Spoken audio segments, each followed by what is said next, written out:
Our Father who art in heaven, hallowed be thy name. Thy kingdom come, thy will be done on earth as it is in heaven.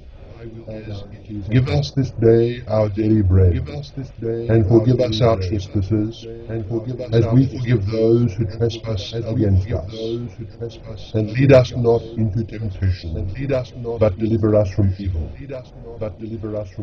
If you forgive others their transgressions, your heavenly Father will forgive you yours. But if you do not forgive others, neither will your Father forgive your transgressions.